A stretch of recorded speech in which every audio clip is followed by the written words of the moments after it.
Mi nombre es Héctor Oliva, soy ginecólogo y obstetra, clínico densitometrista certificado, y el día de hoy vamos a hablar de algo muy importante como lo puede ser, em, la densidad mineral ósea en las pacientes, ya sea hombres o sea mujeres. Por favor, pueden hacer preguntas en el chat, ahí me las va a leer después Hazel o las revisamos todos juntos y podemos hacer una discusión muy bonita acerca del tema. Pues bueno, esto de ser clínico densitometrista es muy fácil. Exhorto a los que les guste la densitometría, el valorar pacientes con osteoporosis, sobre todo en las pacientes posmenopáusicas, porque es mucho más común que en nosotros los hombres, pero vale la pena tenerlo en cuenta y son cursos que están a la mano. Para dar la plática tenemos que entender el tipo de hueso que hay, para que más o menos en las 150 diapositivas que vienen a continuación podamos entender, no mentira, no son 150, pero sí nos vamos a tardar más o menos unos 50 minutos. Muchas imágenes para que nos demos cuenta qué sí podemos hacer, qué no debemos hacer en la densitometría y sobre todo en el informe. Pues bueno, vamos a entender que hay dos tipos de hueso, el trabecular y el cortical. Lo que nosotros vemos en la densitometría es el trabecular, que es la columna lumbar, y el cortical, que es la cadera y o el antebrazo. Vemos la diferencia de las masas, pero con respecto al área, pero lo más importante, creo, que es esto de aquí, el remodelado al año que tienen cada uno de esos huesos. El trabecular, que es la columna lumbar, tan alto como el 25%, y el cortical, que sobre todo lo evaluamos en la cadera, es tan bajo como el 3% nada más. Entonces, lo más importante de eso va a venir a continuación. Entonces, ¿a quién? Y pongo realmente en un poco más grande cómo y cuándo vamos a solicitar un estudio de este tipo.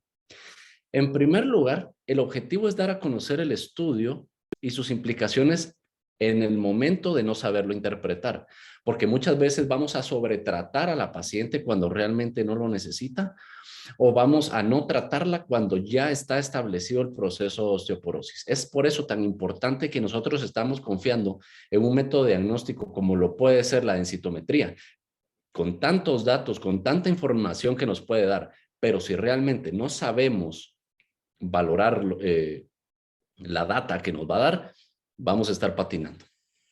Y también dar a conocer el equipo con el que cuenta el hospital para sacarle así su máximo provecho. El hospital hizo un esfuerzo en comprar una de las mejores máquinas de densitometría que existen en el mercado, no solo en Guatemala, sino en el mercado. Y aunado a eso, tenemos los software que nos permiten evaluar mucho mejor el hueso. Entonces, ¿a quién le vamos a pedir una densidad mineral ósea? Hay varios puntos importantes, pero dentro de los cuales son una mujer posmenopáusica con condición médica que causa pérdida de hueso sin importar la edad de la paciente. Y entre estos principales factores de riesgo, pero que no competen solamente a ellos, está el uso de esteroides, cualquier tipo de esteroides que la paciente haya utilizado de manera crónica. Se dice que por lo menos 6 meses de uso continuos. El uso de anticoagulantes, warfarina o heparina. He tenido la oportunidad de tratar a algunos pacientes con reemplazo valvular, por ejemplo, de Gustavo Sotomora, y hablando con el doctor, ¿de alguna forma hay chance de cambiar la warfarina por otro? No, se muere. Ok, entonces, ¿qué tenemos que hacer? Adaptarnos y pelear contra, entre comillas, pelear contra esa warfarina que está haciendo mucho daño al hueso de la paciente. Los anticonvulsivantes, de igual forma, hablando con neurólogos, José Domingo Barrientos, por ejemplo, y pongo solo algunos nombres que ustedes los conocen obviamente para que vean qué tan común es que nosotros podemos hacer la interacción entre médico, entre especialidad y especialidad para el bien de la paciente. El hiperparatiroidismo, hemos tenido la oportunidad de detectar algunos que los hemos referido o que se han tratado bastante bien con el doctor Peñalonso, sin ningún tipo de complicaciones, y eso es una gran ventaja para la paciente porque empieza a mejorar significativamente el hueso. El hipertiroidismo, que también es un factor de riesgo importante, y la anorexia. ¿Por qué anorexia? Porque realmente estas pacientes tienen una sarcopenia muy importante, de tal forma que hoy en día no vemos sistema esquelético y no vemos un sistema muscular por aparte, sino ya es un sistema músculo-esquelético, es una unidad de trabajo. Entonces, a mejor hueso, a mejor músculo, mejor hueso, que es lo que nos va a importar. Aquella paciente de 70, 80 años con una sarcopenia importante, por supuesto que se va a ver afectado el hueso también en ellas. Como tercer punto, ¿a quién pedirle la densitometría? Paciente arriba de 50 años con por lo menos alguno de los factores de riesgo que están a continuación. Que haya tenido una fractura por fragilidad después de la menopausia. Hace poco tuvimos la oportunidad de escuchar al doctor Mario Cahueca acerca de unas fracturas por insuficiencia. Hay que saber el tipo de fractura para determinar si la paciente ya cursa con una osteoporosis o no, o debo de pedirle la densitometría. Por ejemplo, si yo me caigo de mi misma altura y me fracturo, esa es una fractura por fragilidad, no necesito ningún otro estudio complementario para llegar al diagnóstico. Yo tengo una osteoporosis severa en esa o en ese paciente. Sin embargo, sí debemos de pedir la densitometría, porque nos va a servir de base cómo estamos al día de hoy. Instauramos un tratamiento y podemos valorarla al cabo de un año para ver cómo ha cambiado ese hueso, a ver si vamos bien encaminados. Por los cambios que les dije del hueso trabecular y cortical del 25% anual y el 3% anual, respectivamente, no vale la pena hacer una densitometría a los 3 meses, ni a los 6, ni a los 9. Las guías nos disponen a hacerlo al año para ver cómo estamos. Pacientes fumadoras activas, e inclusive yo aquí me atrevo a poner fumadores pasivos, hijos de padres que fumaron toda la vida dentro del hogar, también se va a ver menguado la calidad del hueso en ese tipo de pacientes. Artritis reumatoide también es un factor de riesgo.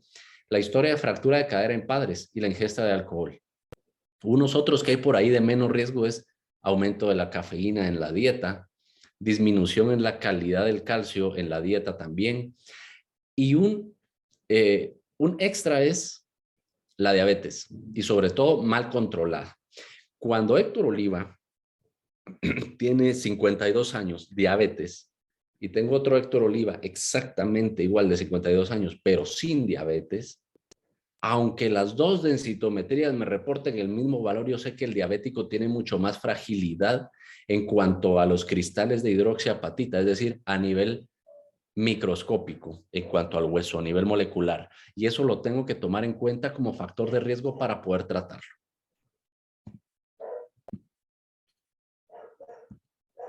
La osteoporosis premenopáusica existe, sí, muy poco, pero lastimosamente existe. Son datos confusos, raros, no del todo estudiados. Nos vamos a dar cuenta que las principales causas son lupus, artritis, enfermedad de Cushing, VIH y fibrosis quística. Pero lo más importante de todo esto es que cuando nuestras pacientes se fracturan premenopáusicamente del tipo de fragilidad, vamos a tener un riesgo tan alto como el 75% de que nuestra paciente tenga un riesgo a futuro, es decir, en el periodo posmenopáusico. Factores que afectan el pico de masa ósea y por eso también el riesgo temprano de fractura es el genético. Heredamos el 60% de nuestro hueso. Por supuesto que si yo soy el octavo hermano, mi madre, que tuvo que haber creado 7 esqueletos de novo antes del mío, ¿qué calidad de hueso me pudo haber generado a mí? Cuando antes no se suplementaba, no se conocía todo el hueso. Entonces, eso le agrega un factor de riesgo también. Si la multiparidad en las pacientes, la lactancia materna, cada vez está más de moda, 2, 3 años dando lactancia materna, pero el bebé literalmente se está comiendo a la señora. Ojo, y aclaro, no estoy en contra de la lactancia materna. Por supuesto que no, se debe saber dar, ese es el gran problema.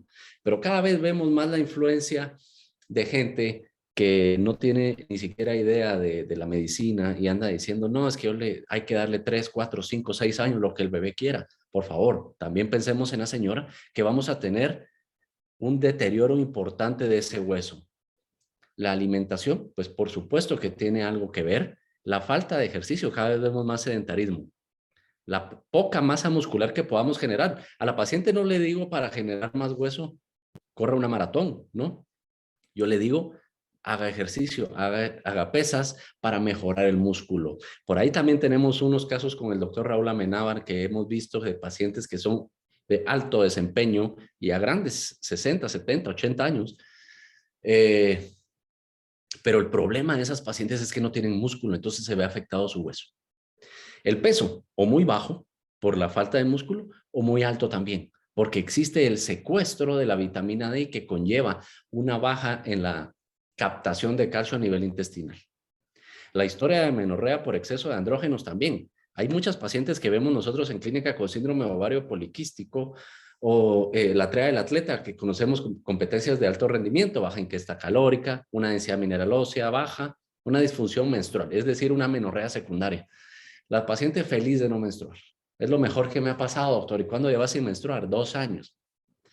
No solo los riesgos cardiovasculares de esa paciente del síndrome ovario poliquístico que va a presentar en la transición a la menopausia, mayor riesgo de infarto, de hipertensión, sino también tenemos a esas pacientes que de alguna u otra forma, una amenorrea hipotalámica primaria o secundaria, que debemos de hacerlas menstruar, debemos de hacerlas ovular y que estén en contacto con estrógenos para que no perdamos esa calidad de ósea futuro. Tan importante que es el pico de masa ósea. Vean ustedes, el trocánter se cierra a la edad más o menos de 14 años. El cuello femoral a los 18 y la densidad mineral ósea de la columna se cierra a los 23 años. Es decir, una paciente de 25 años de edad ya generó su mejor hueso que va a tener por siempre en su vida. ¿Qué? Va sobre esta gráfica, sobre la línea que estamos marcando por aquí. Pero ¿qué pasa si hemos hablado de que pacientes arriba de los 50 años con factores de riesgos que tenemos que nosotros solicitar la densitometría? Pero ¿qué pasa con esta parte de aquí? Estamos viendo entre 40 y 50 y ya hay diagnósticos de osteoporosis. Bueno, porque tenemos factores de vida que han llevado a un nivel subóptimo en cuanto al pico de masa ósea que debería de generar la paciente. De entre 20 y 30 años es el mejor hueso de la paciente que va a tener en su vida. Entonces, a partir de los 30 años estamos perdiendo masa ósea. ¿Cuánto? 0.5% anual. No se oye tan dramático, pero cuando vamos sumando eso y vamos sumando otros factores de riesgo que ya hemos platicado, pues se va viendo la importancia de la prevención. Cuando la paciente entra a la menopausia, pierde los estrógenos, se activa más el RANK y el RANK ligando que va a dar de por sí mayor activación de los macrófagos. Estos a su vez van a madurar a multinucleados y vamos a tener la resorción ósea aumentada. Es cuando si nosotros no damos terapia hormonal de la menopausia, en la transición y en la menopausia temprana, en la posmenopausia temprana, no vamos a proteger el hueso. Que las hormonas todavía están satanizadas, sí, cuesta mucho hacer entender a la paciente. Imagínense si nos cuesta atender a la paciente y todavía tenemos algunos médicos que están en contra de la terapia hormonal de la menopausia. Hay que tenerle respeto, pero no miedo. Hay que saber seleccionar a nuestras pacientes. ¿Por qué? Porque nos sirve de prevención para la osteoporosis temprana. Y dos, es inclusive un tratamiento para osteoporosis en aquellas pacientes que son aptas para tal. Pacientes de 53 años con síntomas vasomotores, ninguna otra enfermedad de base, no fuma, está activa, denle hormonas. Van a estar mucho mejor las pacientes. Han cambiado mucho a partir del estudio WI. Entonces, hay que empezar a quitar ese tabú de no quiero hormonas porque me engordan. No quiero hormonas porque me van a dar cáncer. Tanto ustedes como yo, hoy tenemos mayor riesgo de cáncer que el que teníamos ayer. Estamos un día más veteranos. Entonces, hay que valorar, pero la obesidad mata más de cáncer de mama que las mismas hormonas si las sabemos recetar. Entonces, un punto a tomar en cuenta. El diagnóstico. No hay otro diagnóstico más que este para reportar una densidad mineral ósea. Normal, masa ósea baja, o lo que es igual a osteopenia, que es un paso antes de la osteoporosis y la osteoporosis severa. Esto está dado por la Organización Mundial de la Salud y es lo que debe reinar en todos los reportes, informes a cualquier centro radiológico que vayamos. ¿Por qué pedimos de ciertos lugares las densitometrías? Para no mandarlas a repetir. ¿Y por qué las tenemos que repetir? Si deberíamos de estar todos actualizados en cómo reportar la densitometría. Pero ahí es donde está el hecho, que o nos inventamos alguna otra clasificación o no la sabemos del todo y no la revisamos, pero es tan fácil como esto. Normal, osteopenia, osteoporosis y osteoporosis severa. No hay alguna otra. Osteoporosis severa, cabe mencionar que sin fractura también es un T-score de menos 3.5. ¿Y qué es el T-score y qué es el Z-score? Ya lo vamos a ver para entenderlo. A quién pedirle, a quién aplicárselo. ¿Qué nos dice la North American Menopause Society en cuanto al tratamiento? Esta clase no es de esta plática más bien, porque no es clase, esta plática no es de tratamiento, simplemente porque no da tiempo de tanta información que vamos a tener. Esa se las podemos prometer para el seguimiento de esta. 3 puntos importantes para ver a quiénes sí vamos a tratar. Toda paciente postmenopáusica con alguna fractura vertebral o de cadera. ¿Qué tipo de fractura? Por fragilidad. Entonces, ya tenemos una osteoporosis severa. Punto número 2. Toda paciente postmenopáusica con un T-score de menos o igual a menos 2.5 en 3 áreas importantes: columna, cuello y o cadera. Vamos a tomar en cuenta la peor de las 3. La más negativa es la que nos va a hacer el diagnóstico. El punto número 3 es toda paciente postmenopáusica con una densidad mineral ósea baja, es decir, catalogada como osteopenia, un paso antes de la osteoporosis, pero que en el riesgo de fractura de osteoporótica mayor tenga mayor o igual al 3% en cadera y la probabilidad de fractura osteoporótica mayor o igual al 20%. Estas son probabilidades de 10 años. ¿Y cómo obtenemos esto? Con un FRAX. El FRAX nos dice la probabilidad de que una paciente se nos fracture desde hoy hasta 10 años. Y lo decimos que está alto cuando está arriba de 3% en cadera y está arriba de 20% en cadera. Aunque la densitometría nos salga osteopenia, pero estos valores del FRAX nos salgan elevados, tratemos como que la paciente tiene osteoporosis. ¿Y qué es lo que va a hacer que esos factores salgan elevados? Los de riesgo. Si la paciente es artritis, esteroides, anticoagulada, padres con fractura, y todo eso va sumando. Y es una calculadora que la podemos obtener de forma rápida y fácil. ¿Y por qué es tan importante valorar la osteoporosis? Porque lo que vamos a nosotros a disminuir es el riesgo de fractura en nuestros pacientes. La osteoporosis se define como 3 puntos importantes. Disminución en la cantidad de hueso, disminución en la calidad de hueso y sobre todo aumento del riesgo de fractura. Contra los primeros dos probablemente no podemos hacer mucho, pero sí podemos disminuir el riesgo de fractura en nuestras pacientes, que es cuando nosotros tratamos la osteoporosis, que disminuimos ese riesgo. A la paciente no le voy a prometer un hueso de quinceañera, jamás lo vamos a lograr, pero sí disminuir las fracturas. Tan importante, la oportunidad de conducir este estudio con fracturas de vértebra y descubrí que más o menos, o descubrimos población muy similar aquí en Guatemala, fue la población de México, ciudad, que tan alto como el 20.9% de pacientes con diagnóstico de osteoporosis tiene una fractura vertebral y que no ha sido diagnosticada. La edad promedio de aparecimiento de estas fracturas por deformidad bicóncavas o por aplastamiento fue más o menos 65 años. 17 años desde que empezó la paciente en la menopausia. Muchas de ellas no tuvieron tratamiento hormonal de la menopausia y ahí otro factor de riesgo. Vean ustedes estas imágenes que empezamos a tener acerca de las columnas lumbares. Lo primero que podemos pensar es, qué belleza el hueso de la L2. Está bien denso, ha de estar alto, ha de estar bien la paciente. Eso me va a llevar el promedio de la L1 a la L4 alto y voy a decir que la paciente está bien. Pero ojo, si nosotros le sacamos unos rayos X laterales de columna, nos damos cuenta que aquí hay una fractura.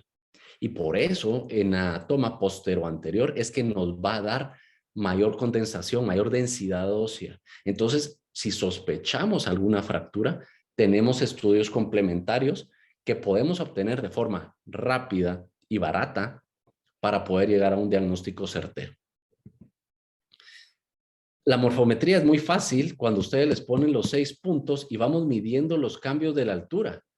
Un cambio de la altura del 25% ya es una fractura. Y no digamos arriba de esto, solo se van a catalogar en leve, moderada y severa. Pero las fracturas tenemos que tratarlas. Hemos tenido casos que tan solo estornudando o con arcadas de la paciente se han fracturado las vértebras. Entonces imagínense cómo estará hecho de papel ese hueso por no haberlas diagnosticado antes. La cadera, la de mayor morbilidad. La mitad de las pacientes que se fracturan hoy la cadera al año se van a haber fracturado la otra cadera si no hacemos absolutamente nada. Y es triste cómo ver a la paciente que llega caminando, luego llega con bastón, luego llega con andador, luego llega con silla de ruedas y luego ya no llega porque aumenta la morbimortalidad este tipo de fracturas. Entonces, muy importante. Y la tercera, que es de los temas que vamos a tratar, es la fractura antebrazo distal. Es la tercera más común, sobre todo se da en mujeres más jóvenes, porque son mujeres que caminan más rápido, entonces la inercia del movimiento cuando se caen es ir hacia adelante y meten la mano. Entonces se fracturan la muñeca, no así las abuelitas, por ejemplo, que ya no pueden caminar rápido. Entonces cuando se caen y pierden el equilibrio, se caen de lado. Y ahí es donde no meten la mano y se fracturan la cadera. Esa es la gran diferencia. Entonces, la densitometría mineral ósea, ¿qué vamos a buscar? ¿Debemos de excluir alguna vez algún valor? ¿Habrán algunas variantes? Como toda la anatomía tiene variantes. Hay pacientes que tienen no 5 vértebras lumbares, tienen 6. Hay quienes tienen 3. Hay quienes tienen costillas en L1. Todo eso nosotros tenemos que poder tomarlo en cuenta para que estemos con mayor atención y podamos hacer un diagnóstico certero. Vean ustedes las formas de la L5, por ejemplo, decimos que es una corbata de lacitos o un huesito de perro. De la L1 a la L4, que es donde hacemos el estudio, van de menor a mayor en cuanto a área, y eso lo podemos ver reflejado en el informe. Las primeras 3 en forma de U, la cuarta en forma de H o en una forma de cajita, y la quinta del moñito o el huesito de perro.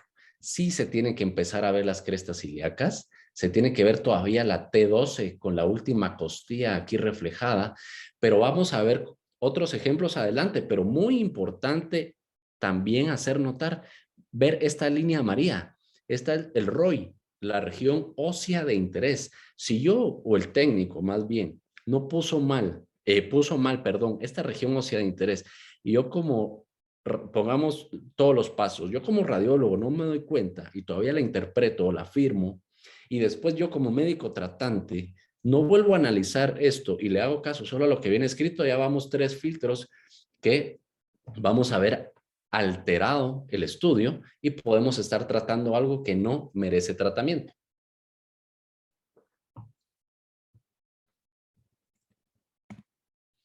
Esta es la adecuada posición. Una forma rápida de ver si estamos haciendo bien las cosas es preguntarle a la paciente. Mire, cuando le tomaron la columna, le pusieron un cubo atrás para levantarle las piernas, ¿sí o no? Esto lo que lleva es disminución de la lordosis natural de la columna para tener una mejor toma. Siempre es postero anterior y debemos de preguntarle esto a la paciente, algo tan fácil como esto. De igual forma, la cadera.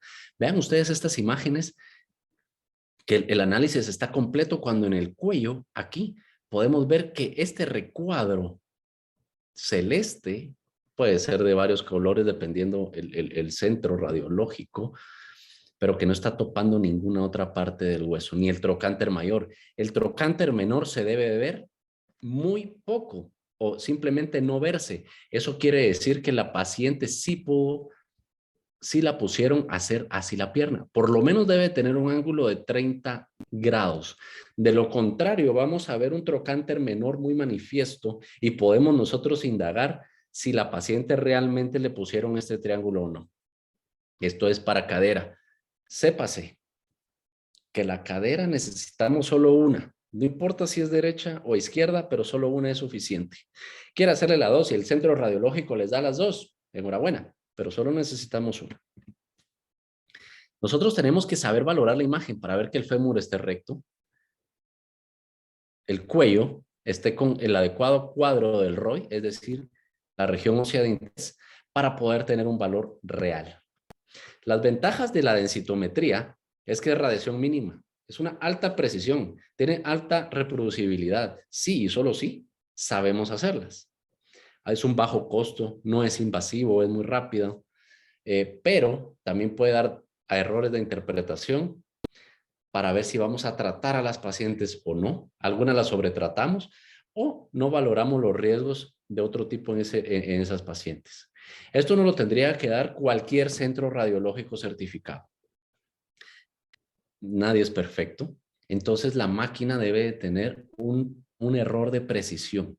Y el cambio mínimo significativo, esto tiene que estar dispuesto no solo por el técnico, sino por el centro radiológico y debe de estar escrito en el informe final.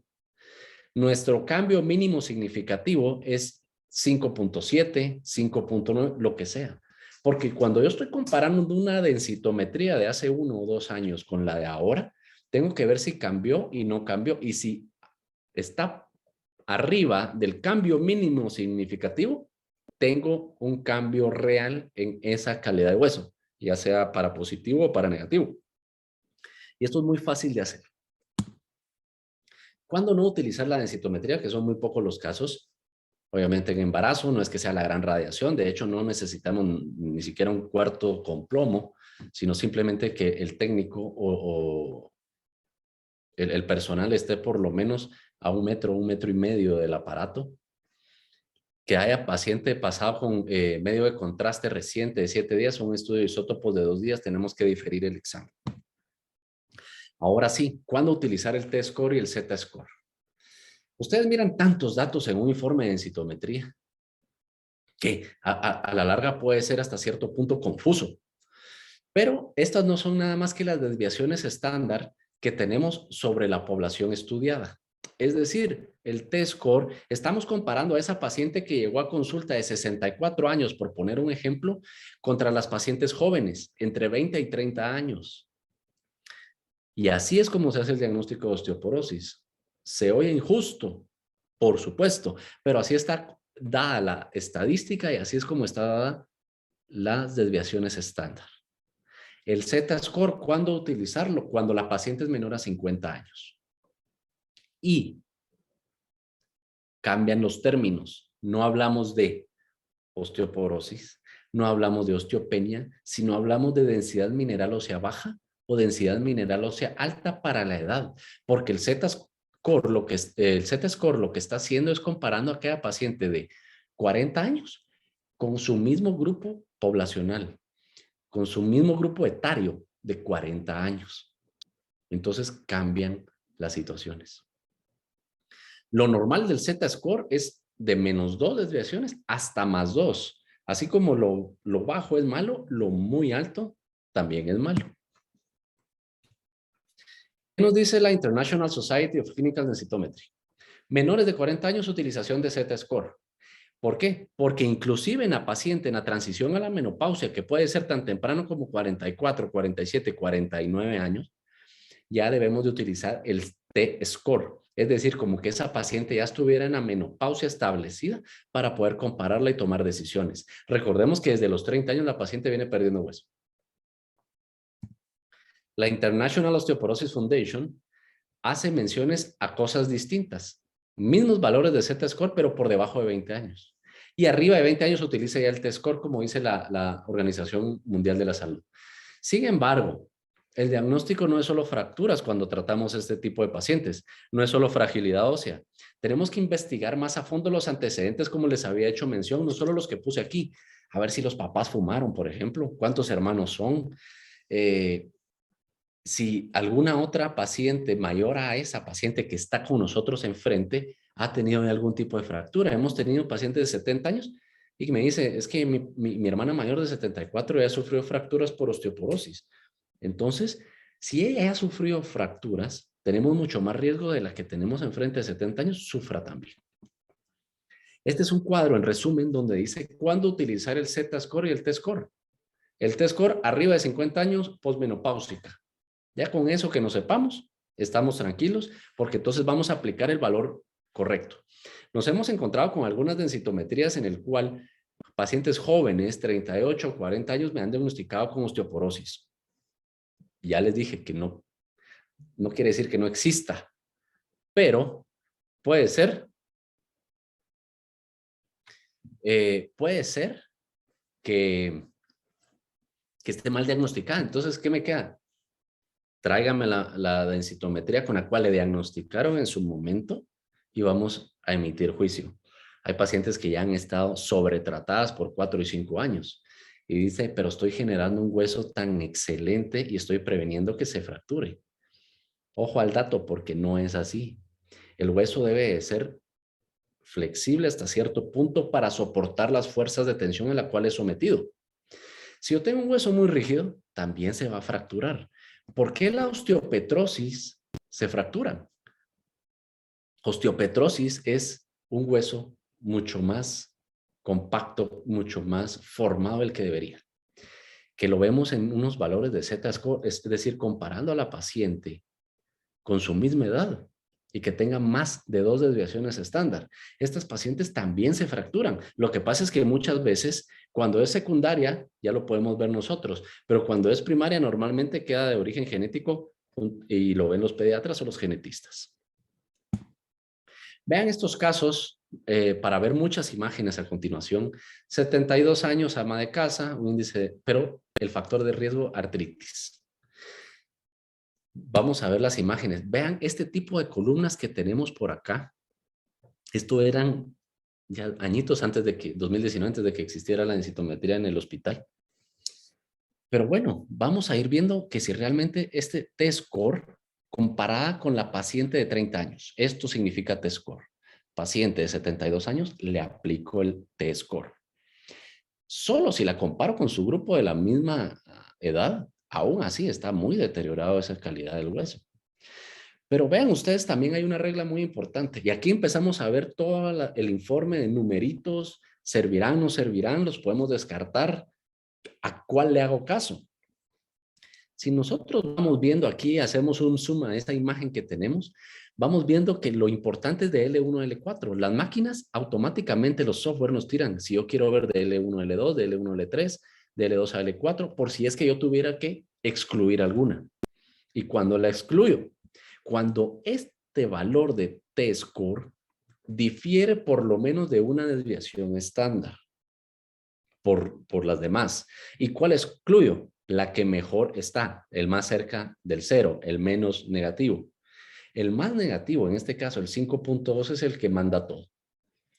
5.2, 4.7 y 4.9, todas están dentro del rango de una desviación estándar absoluta. Entonces el que tengo que eliminar es el 2.9. De tal forma que mi nuevo valor será de L2 a L4 nada más. L2 a L4. Entonces, esa paciente está en menos 5. Teníamos un valor de menos 4.4 antes, ahora está en menos 5. Es una osteoporosis severa, sí, no lo discuto. Pero tenemos que llegar a hacer un diagnóstico adecuado. Este caso porque fue muy extremista. La paciente de todas maneras tiene que llevar tratamiento. Pero en aquellas pacientes que estamos justo en la frontera entre decidir si las vamos a tratar o no las vamos a tratar, es que nos sirven este tipo de reglas.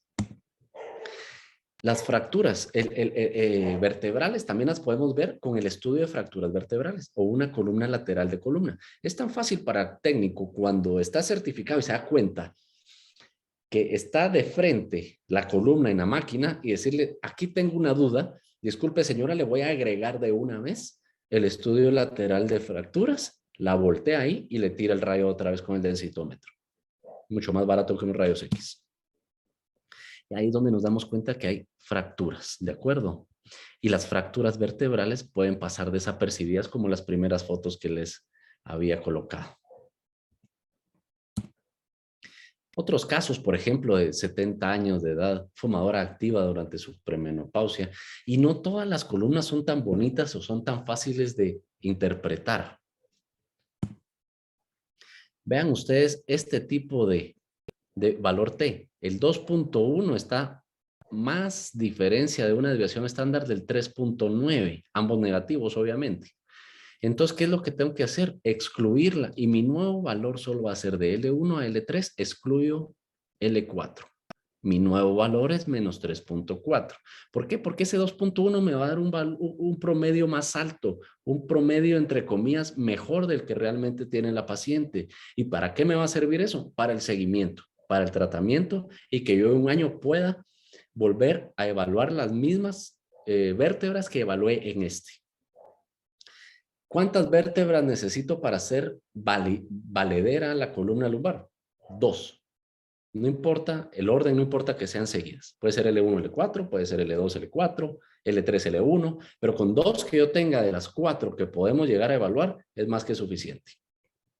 Vean este tipo de columna. ¿Será válida? ¿No será válida? Y ojo, esta ya es del hospital. Hemos ido tratando de mejorar los informes para que estén acorde a lo que ustedes necesitan también, a lo que yo he necesitado en el consultorio. Y de tal forma que si ustedes se dan cuenta aquí, están tomando L2, pero aquí hay material. Fue una cifoplastía. Pero si se dan cuenta, este L2 está en paréntesis. Aquí abajo está otra vez en paréntesis. ¿Qué nos está diciendo eso? Que el técnico, que el radiólogo o radióloga que interpretó esta, se dio cuenta de eso y emitió el juicio necesario para decir, la voy a excluir. Sepa cómo está el valor de L2 con el cemento. Vean ustedes cómo está. Está en 4.2 positivo. Un super hueso, por supuesto, porque está bien denso por el cemento. Y todos los demás, menos 4, menos 4, menos 3.5. Entonces lo que me está diciendo aquí, esta ya está excluida. Tome en cuenta de L1 a L4, excluyendo L2. Y así es la forma correcta de interpretarla y dar el informe. El cuello es donde tememos que se nos fracture o una intertrocantérica, por ejemplo, y tenemos que ver que esté bastante recta. Pero cuando estamos sobretratando a la paciente, una forma rápida de verlo es que vean las corticales cómo están de radiolúcidas. Es decir, tenemos que tener también el juicio para poder ver ese tipo de huesos y decir, nos estamos pasando de tratamiento. Y cuando volvemos atrás, señora, ¿cuánto tiempo lleva de tratamiento tomando bifosfonatos? No, es que 15 años. O sea, hay que llegar a un punto porque no queremos hacer un hueso del todo poco flexible y que también se nos fracture.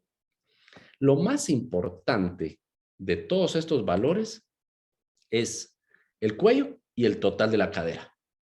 Siempre van a ver el triángulo de Wartz con el peor valor de todo, como este ejemplo, 3.4. No le hagan caso, no sirve para nada. Es más, algunos deberían de quitarlo del informe para no confundirlos. Solo el cuello y el total es lo que nos va a dictar. ¿Qué nos va a dar el diagnóstico? Lo que peor esté. Por ejemplo, este total está en menos 2.2, pero el cuello está en menos 3, ya es un diagnóstico de osteoporosis, que es como se debe reportar. ¿Por qué? Porque el triángulo de Wartz es la parte donde están menos las fibras del hueso. Entonces, siempre va a ser lo menos denso. Y lo menos denso es lo que nos va a reportar el densitómetro como la peor parte.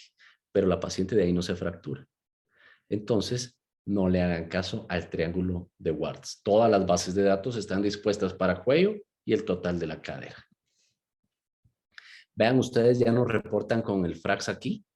27% cuando es arriba del 20%, aquí hay que tratarlas. Y el riesgo de cadera, arriba del 3%, esta paciente tiene 15.1%. Hueso muy deteriorado. ¿Por qué? Porque es artrítica, porque tiene historia familiar de la fractura de cadera de los padres y aparte tenía la osteoporosis en el cuello. El tercero, cuando hablamos de densitometría central, ustedes solo deben de poner en la orden para el radiólogo o para el centro radiológico más bien, quiero una densitometría mineral ósea central. Se entiende que debe ser columna y cadera. Si por alguna razón no se puede, la columna, que porque la paciente es muy obesa y la cama no, porque tiene un límite de peso también, o tuvo instrumentación de columna, entonces nos vamos a cadera y antebrazo, pero no cualquiera. Este es el tercio medio de antebrazo que debemos de medir.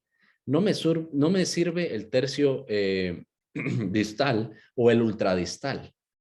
El tercio medio es la única información que vamos a poder rescatar de la de muñeca. ¿Cuál de los dos? Sí, les dije que en cadera, cualquiera de las dos, derecha o izquierda. En antebrazo no. En antebrazo lo que tenemos que pedir y deben de saber, y aunque nosotros no lo pidamos, es el menos hábil. Si la paciente es diestra, el izquierdo. Si la paciente es zurda, el derecho. Porque siempre va a estar peor. Y no es que seamos melodramáticos, pero siempre Buscamos el peor valor para así poder tratar más y reducir el riesgo de fractura en nuestros pacientes. Una vez más, calidad de vida. Eso es lo que buscamos, queremos y deseamos en todas nuestras pacientes. Miren, esta bien tomada del lado izquierdo comparada con esta derecha que no sirve para nada, ¿verdad? ¿Cómo voy a evaluar? Esto casi que le sacan densitometría de mano, ¿verdad? Esta está muy mal tomada y sin embargo, esta pasó los filtros del técnico, esta no es del hospital, técnico, radiólogo y médico. Y sobre esta empezó a tratar. Siempre, por favor, verifiquemos el informe, las imágenes. Siempre hay una leyenda ahí donde dice, estas imágenes no son para diagnóstico. Totalmente de acuerdo. Pero sí que nos puede decir si está bien tomado o no. Hay que discernir y quitar una desviación estándar de más en la columna. Al menos 2 vértebras hacen diagnóstico, aunque no estén seguidas. Y el FRAX que les había dicho cuándo tratar. Excluye las fracturas vertebrales, por supuesto, porque van a estar compactadas, va a haber mayor densidad. Pida rayos X de columnas laterales o pida al densitómetro que le haga la columna lateral. Eso se llama estudio de fracturas vertebrales y es un software especial que lo tenemos en el hospital. El seguimiento, esto lo vamos a pasar rápido porque esto es parte del centro radiológico que lo tiene que hacer, el error de precisión. Es solo escanear 15 pacientes 3 veces o escanear 30 pacientes. La escanea, la levanta, la escanea y la levanta y que se vaya la paciente. Entonces usted va a identificar cuál es su error de precisión, porque todo esto nos va a servir para obtener el cambio mínimo significativo cuando esté tratando pacientes, es decir, ver si mejoró, voy en buen camino, tengo que cambiar de medicamento o no. Estos son ejemplos, pero vamos a ver ahora lo del Trabecular Bone Score, TBS, que también está en el hospital. No todas las columnas son iguales. Vean este tipo, toda esta parte izquierda en la paciente va a salir con mayor densidad, pero ¿a cuenta de qué? A cuenta de que hay una artrosis, a cuenta que disminuyeron los espacios intervertebrales, hay una escoliosis, tantas cosas que pueden ser. Les digo, no todas las columnas son iguales. Entonces, debemos de saber decir, no, esta no es evaluable. Entonces, ¿qué busco? Me voy a cadera y me voy a antebrazo. 2 de 3 de esas hacen diagnóstico también. Una vez más, densitometría mineral ósea central. Puede ser columna, cadera y antebrazo. 2 de esas 3. Vean el Trabecular Bone Score. Es un software relativamente nuevo que solo lo tienen 2 hospitales aquí en Guatemala. Nosotros y el centro médico. Y por ahí creo que ya va a aparecer un tercero. Pero ¿qué nos da? Nos da mayor precisión porque lo que evalúa es la microarquitectura de ese hueso. Existe solamente para columna, no existe para cadera. Y lo que busca evaluar es este tipo de microarquitectura del hueso, porque miren miren cómo dibujan aquí las líneas intervertebrales, pero realmente no sabemos si están bien puestas. Realmente esta columna no es evaluable. Sí podemos llegar a tener algo del Trabecular Bone Score y que nos dé un valor, pero no debe de ser realmente fidedigno el T-score que nos va a dar esta columna, porque está toda fusionada. Entonces, el Trabecular Bone Score lo que es un número adimensional. Nos dice para ver cómo está a nivel microscópico. Entre más verde esté pintado esto, va a ser mejor para la paciente. Vamos a ver otros ejemplos como esta imagen. Vean ustedes, tengo una densidad mineral ósea idéntica en estas dos imágenes. Es exactamente el mismo valor, pero cuando nosotros aplicamos el TBS, que es este de aquí, lo que hace la máquina es que valora la escala de grises y nos la convierte a colores, que es lo que nosotros estamos viendo verde, amarillo y rojo. Entonces, teniendo el mismo valor de T con la densitometría común y corriente y yo le aplico el TBS, lo que voy a tener es esta calidad de hueso muy buena. Vean ustedes TBS de L1, L4, 1.4, sin gramos sin, centímetros sin, no es área, no es volumen, no es nada. Es un valor adimensional. Y una pobre microarquitectura muy heterogénea, entonces voy a tener un valor de 1.1. Esto es un deterioro de la microarquitectura.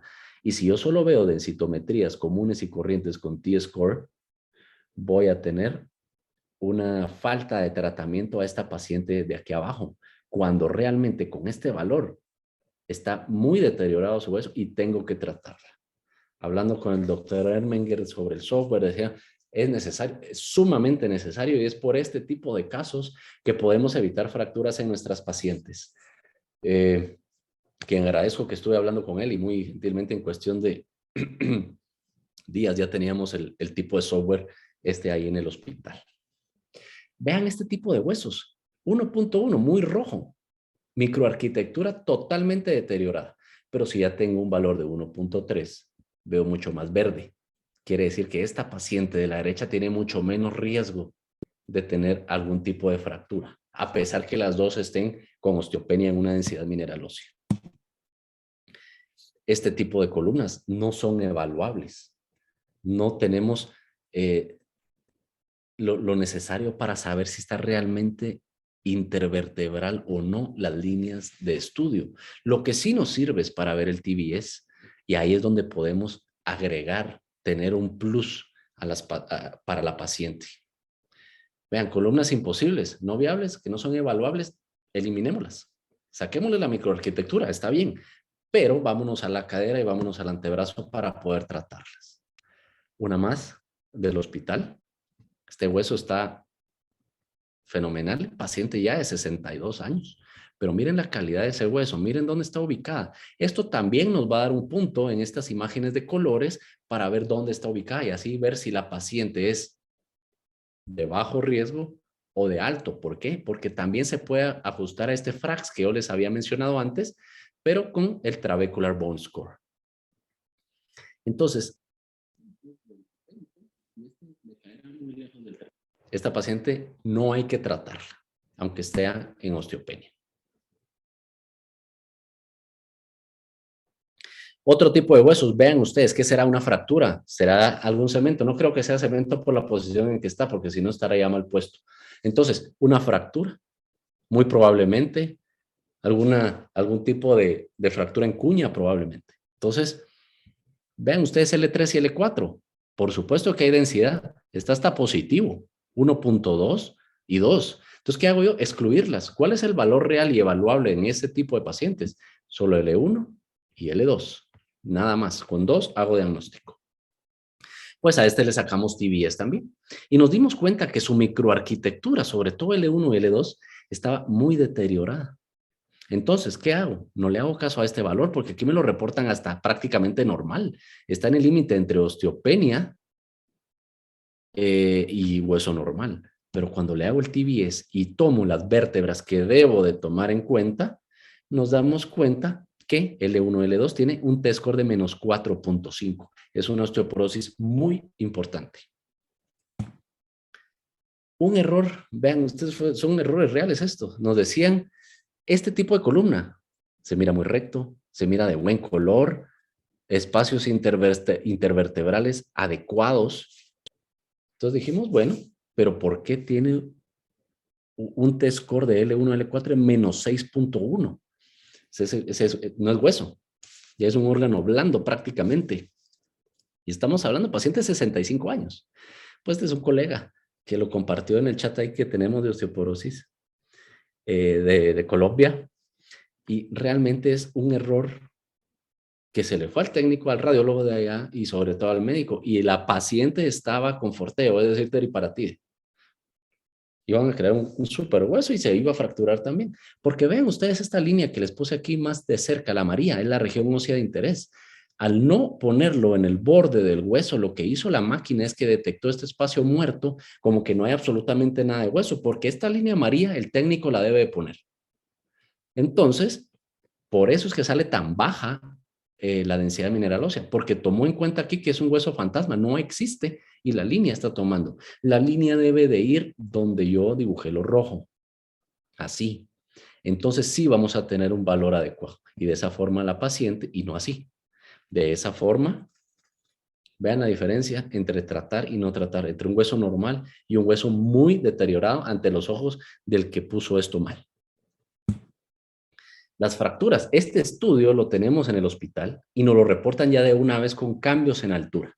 Entonces es muy fácil para nosotros ver si hay o no hay fracturas.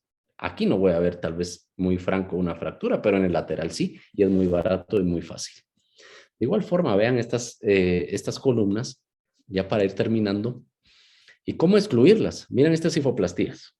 Obviamente, ¿yo puedo hacer un estudio de la columna? Sí, pero tengo que tomar aquí L1 y L4. Y tengo que cuidarlas, porque con este peso del cemento, la próxima que del cemento, la próxima que se me va a fracturar es la L4. Entonces, tengo que no solo cementar y adiós señora y nos vemos cuando tenga otra fractura. No, cementar, tratar.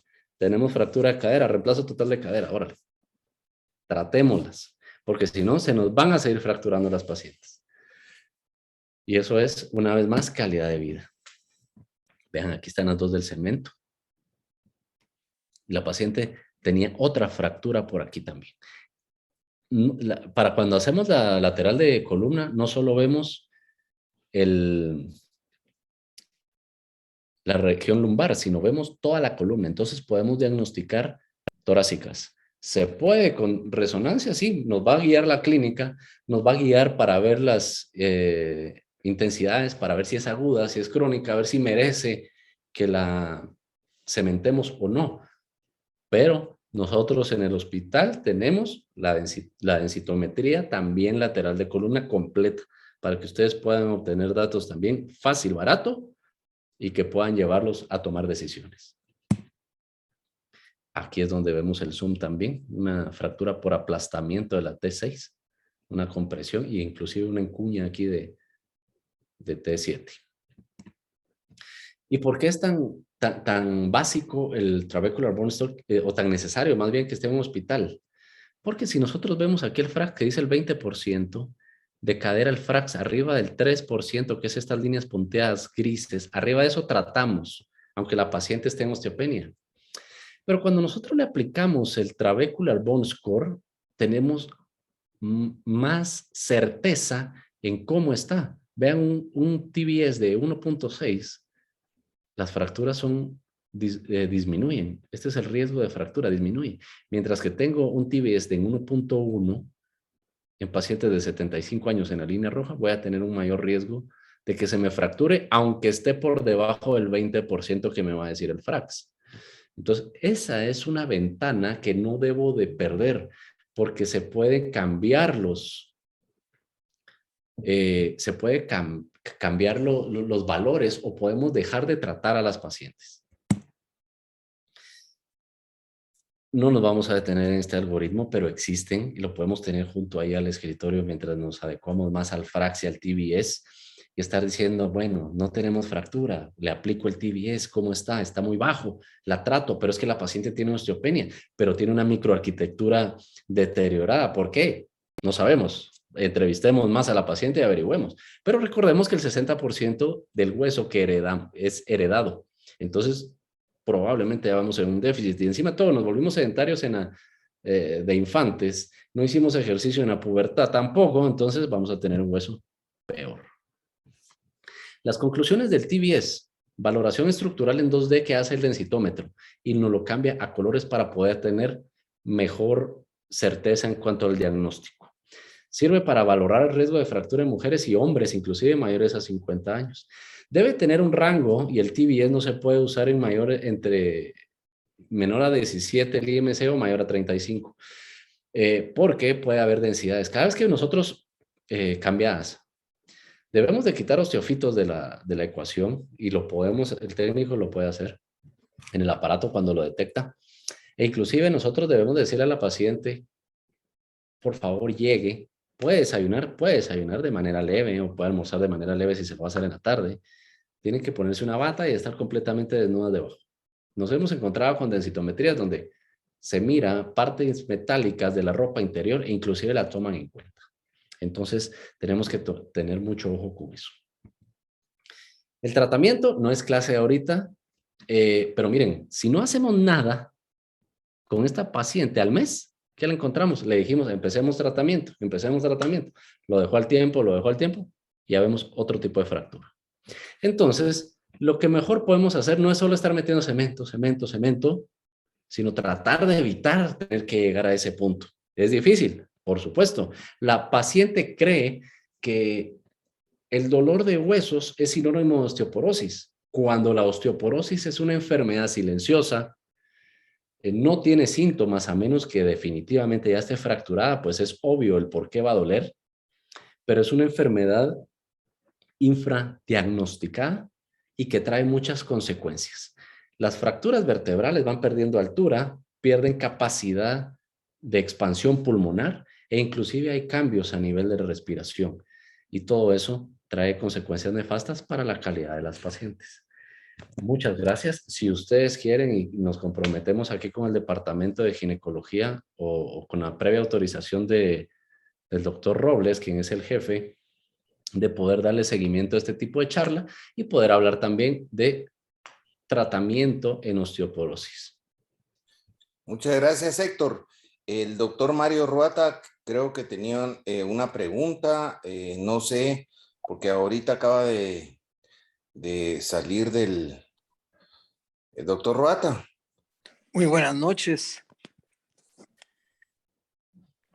Muy buenas noches a todos. Felicitaciones a Héctor. Buenas noches, doctor. Dos preguntas. Tan importante que es poder saber si la persona desarrolló una masa músculo-esquelética, aprendimos hoy de tu charla, adecuada a los 25 años. ¿Hay algún test o algún examen que se debería de hacer, sobre todo en personas de riesgo? Sí, tenemos varias cosas, sin embargo, el test de claudicación, por ejemplo, ponerla a caminar rápido, a ver cuántos metros por segundo avanza la paciente es una. Otra forma muy fácil, por ejemplo, es decirles que se levante sin agarrarse de los respaldos del brazo con una pierna en el suelo y la otra levantada y que se levante. ¿Sí? Si no se puede levantar con una pierna u otra, ya hay una sarcopenia importante. Aparte también de la densidad mineral ósea, que es poco lo que nosotros lo usamos para temas ecológicos, pero existe la densidad mineral ósea de cuerpo completo, en el cual evaluamos todo el cuerpo y evaluamos grasa, grasa visceral y sistema muscular. Y ahí nos pueden reportar mediante el valor T o Z también cómo está el músculo de nuestra paciente. La segunda pregunta, si se me permite, el valor normal del TBS. Va a variar, doctor. Tenemos, pero con que esté arriba de 1.3 estamos bien. La paciente va a tener un adecuado hueso. Hay algunas literaturas dependiendo la casuística o la región donde dice arriba de 1.350. Pero si tenemos debajo de 1.3 hasta 1.2, tenemos un hueso parcialmente deteriorado en cuanto a microarquitectura. Y debajo de 1.2 ya tenemos un hueso completamente deteriorado. Muchísimas gracias, Héctor, y felicitaciones. A la orden, doctor. Héctor, yo sí tenía una pregunta.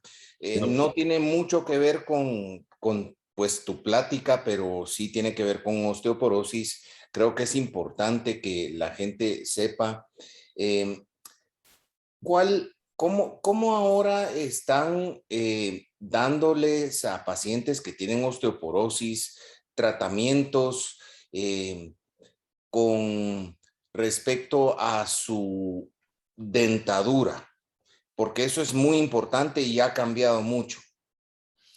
Nuestros primeros, a los que hacemos osteoporosis, nuestros principales enemigos son los dentistas. Lo sé, y por eso te pregunto, porque eso ha cambiado bastante y ha cambiado en los últimos años y quisiera ver qué es lo que vos recomendás actualmente.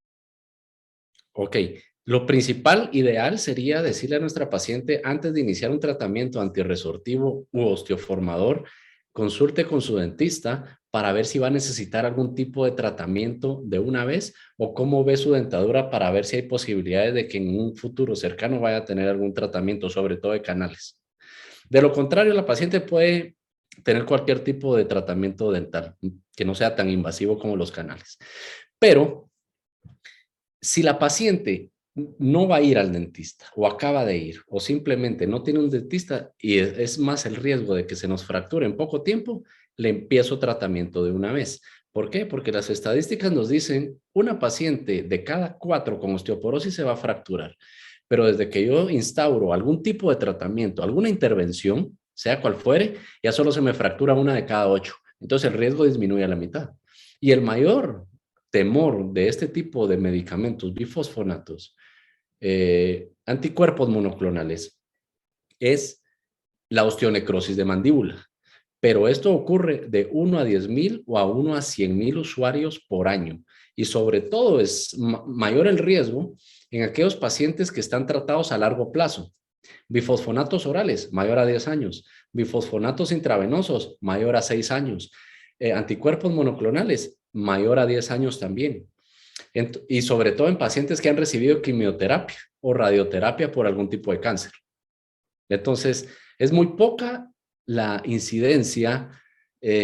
Nosotros allá en México ponemos estos medicamentos. Yo uso bastante en la clínica y toco madera porque nunca he visto una osteonecrosis de mandíbula. Se la menciono al paciente, pero de igual forma le menciono los riesgos de no tratarla. Entonces, comparado 1 de cada 8 que se me va a fracturar de osteoporosis, comparado con 1 de cada 100,000 usuarios para osteonecrosis de mandíbula, vale la pena tratar a la paciente. Es solo cuestión de dar, creo, plan educacional y sí, pelearnos, pues no pelearnos, pero ponerles muy clara la situación que el dentista o el odontólogo es nuestro principal enemigo en cuanto a recetar osteoformadores o antirresortivos. Bueno, esto ha cambiado un poquito, ¿verdad? Porque el American College de Ginecólogos y Obstetras, su punto de vista con respecto al tratamiento de osteoporosis sí ha cambiado en los últimos años.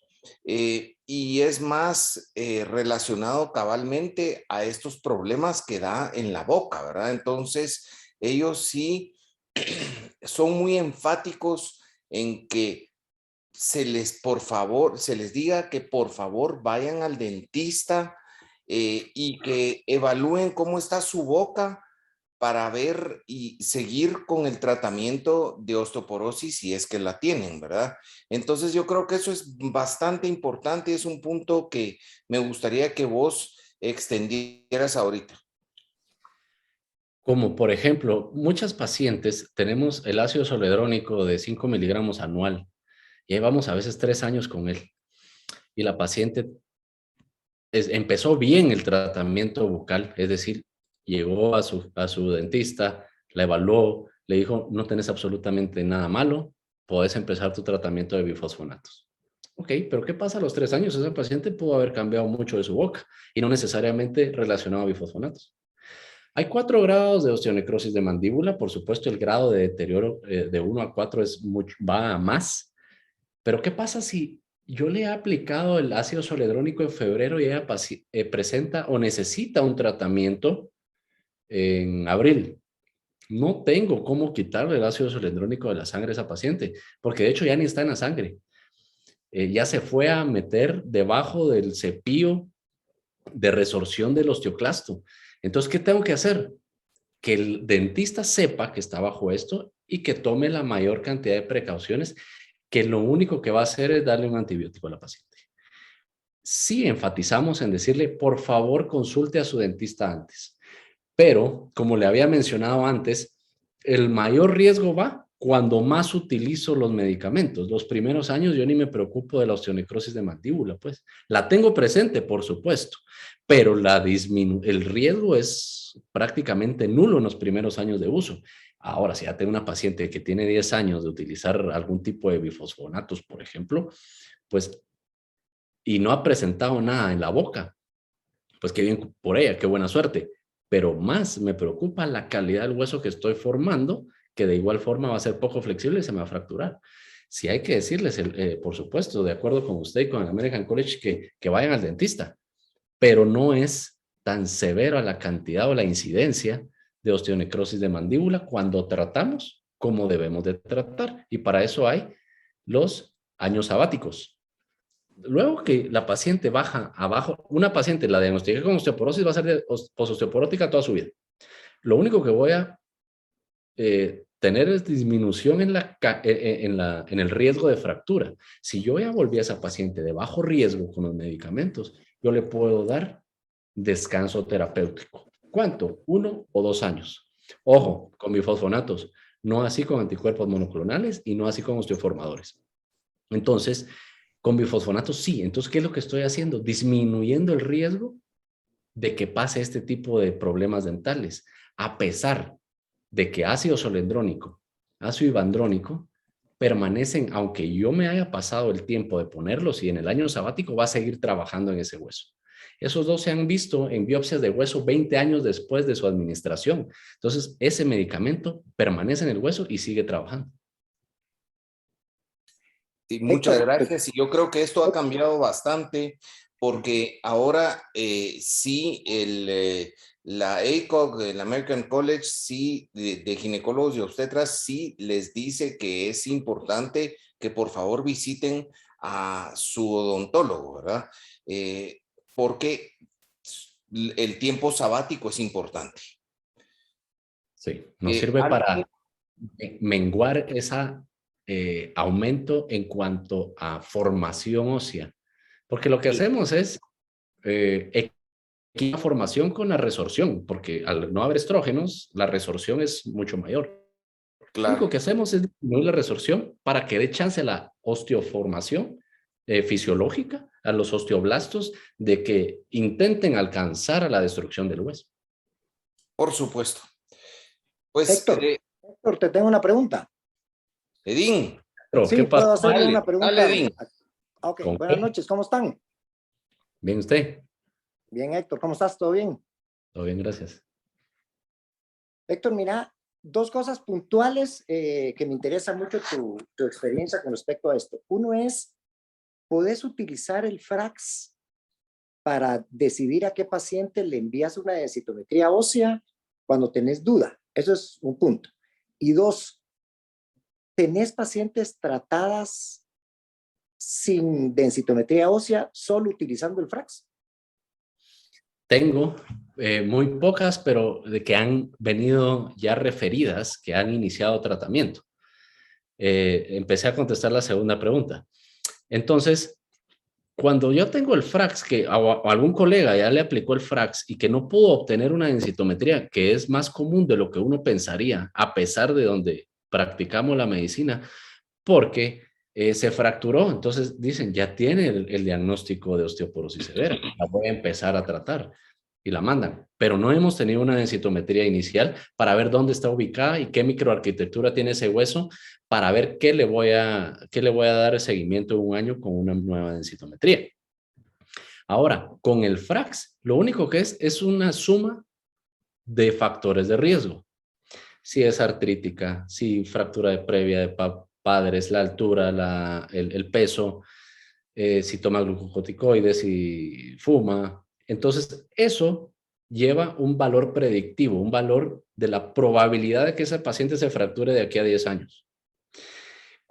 Y sirve bastante bien, sobre todo en el área rural, en donde no tengo acceso a un densitómetro.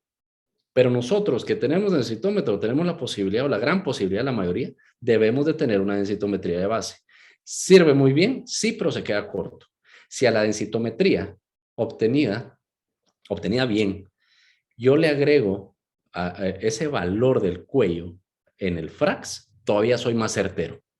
Y si todavía la densitometría le aplico el TBS para aumentar el valor predictivo del FRAX, va a ser mucho mejor. Entonces, sí he tenido pacientes, pero aún así se fractura.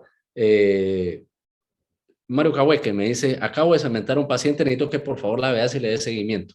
Ok, ya tengo un diagnóstico de osteoporosis, por supuesto, tú tuviste unas fracturas de vértebra, pero aún así le saco densitometría para ver dónde estoy hoy y hacia dónde voy, para ver si puedo modificar algo en el camino. En el camino, porque los tratamientos estos son a largo plazo. Pero ¿se puede tratar osteoporosis solo con FRAX y sin densitometría? Sí.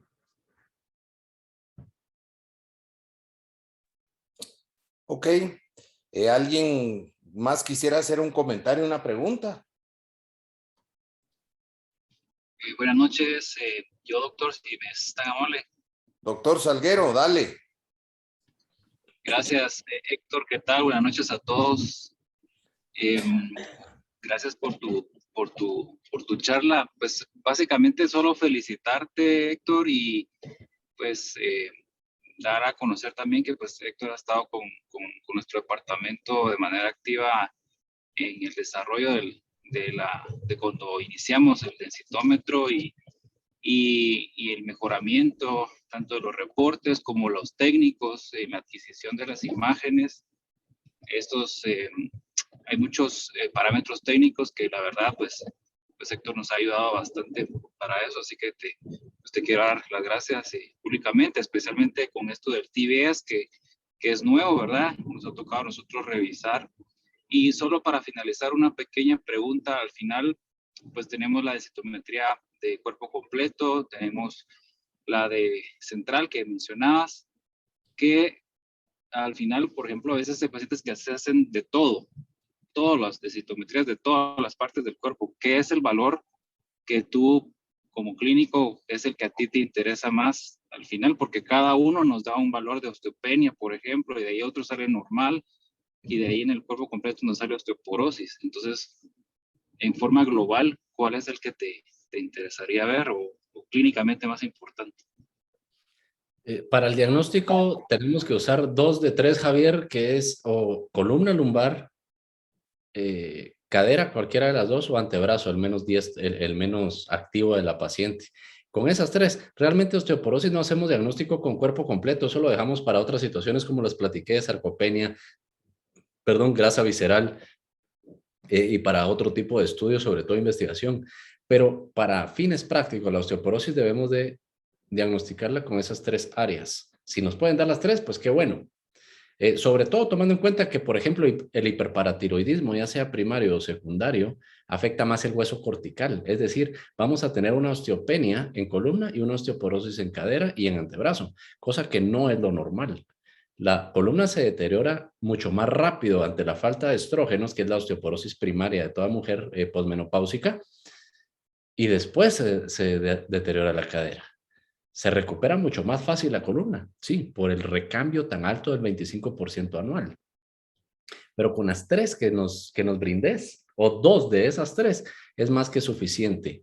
Y de una vez aprovecho a decir, el técnico Kevin en el hospital se va a ir a certificar este año. Entonces vamos a tener mayor certeza en cuanto a nuestros imágenes diagnósticas para que les sea mucho más fácil a los radiólogos y que nosotros vayamos pasando esos filtros para que cuando nos llegue el informe sea un informe fidedigno. Pues muchas gracias, Héctor. De verdad que excelente presentación. Me da mucho gusto, pues, informarles a todos que el hospital ya tiene un densitómetro muy bueno, que pues has colaborado mucho, Héctor. Te agradezco del alma en todo lo que has hablado. Y pues era, creo yo, que tal vez el punto del tip del iceberg que nos hacía falta en ginecología, con todo lo que uno le puede ofrecer a una mujer después de los 40 años. Obviamente la densitometría es después de los 65 si no tienen riesgo, pero en eso estábamos cojeando. El doctor Carlos Ermenger tiene una pregunta, Héctor, por favor. Doctor. Gracias, Chofo, Héctor, y aprovechando que está Javier Salguero, bueno, lo primero es muchas gracias, Héctor, pues, por toda tu ayuda en implementar, digamos, el área de densitometría ósea, que desde hace rato realmente la teníamos pendiente con el doctor Robles de impulsar y bueno, hasta ahorita lo logramos hacer y pues nos ayudaste a asesorar y a incluir el TBS. Probablemente valdría la pena, Héctor, por lo que estamos dialogando, incluir en la densitometría ósea columna, cadera y antebrazo. Que fuera, digamos, una rutina, digamos, en concordancia con el departamento de radiología, porque hoy por hoy, si ordenamos una central, pues básicamente es columna y cadera, pero valdría la pena en base a la plática que estás dando, incluir el antebrazo como una rutina en las densitometrías óseas, no las de cuerpo completo, me refiero. ¿Crees que sería útil, y, digamos, implementar antebrazo como parte de la densitometría ósea, digamos, de rutina, que hoy por hoy solo la central es columna y cadera? Pregunto. Sí puede ser, pero lo que habría que valorar es el también saber interpretarlas, porque, por ejemplo, si yo tengo una columna en osteopenia, caer en osteopenia, y por alguna razón me sale el antebrazo entre un borde de osteoporosis y de osteopenia, ¿qué vamos a hacer con esas pacientes? ¿Las van a tratar? Yo no la trato. Yo le hago caso a la columna y la cadera. Claro, tengo que investigar un poquito más y el por qué. Entonces ya le pido su perfil óseo, paratormona, calcio, fósforo, calcio de orina de 24 horas, vitamina D para ver si no es un hiperparatiroidismo secundario por una hipovitaminosis D, por ejemplo. Entonces, habría que tener el criterio y poder discernir de qué hacer cuando tenemos ese tipo de variaciones. Está bien, perfecto, el aporte de hacer las 3 de una vez, pero cuando tengamos esa discordancia, ¿hacia dónde vamos? Porque entonces ahí hay que tener un poquito más de criterio, porque si no, vamos a estar sobretratando pacientes. Yo quisiera tal vez opinar un poquito al respecto, Canche. Yo creo que la densitometría ósea de cuerpo completo, como dice Héctor, se limita a casos específicos, muy específicos, y creo que no debería de ser tomada como un caso de rutina. Y eso ya tiene que ser el médico tratante que diga, sí, tengo que hacer una densitometría de cuerpo completo por X o Y razón, pero yo no lo tomaría como algo de primera línea. Sí, sí, de acuerdo. En cuerpo completo, totalmente de acuerdo. Yo me refería a si en nuestras densitometrías solo centrales de columna y cadera valdría la pena solamente agregar antebrazo, pero ya totalmente de acuerdo ahí con el comentario de Héctor. Gracias, Héctor. Gracias, Chofo. ¿Viste? Ahí estamos. A la orden. Ok, Canche, te agradezco mucho tu comentario. ¿Habrá algún otro pregunta, comentario para el doctor Oliva? Bueno, Héctor, te agradezco mucho, muy agradecidos de parte del Departamento de Ginecología y Obstetricia del Hospital Herrera de Herandi. Tu plática excelente, como siempre, ¿verdad? Que pasen ustedes muy feliz noche. Por favor, no se olviden, les quedan un par de segundos más, inscribirse con su colegiado activo para que los tomen en cuenta en educación médica. Muchas gracias a ustedes por la atención. Pasen todos feliz noche. Feliz noche.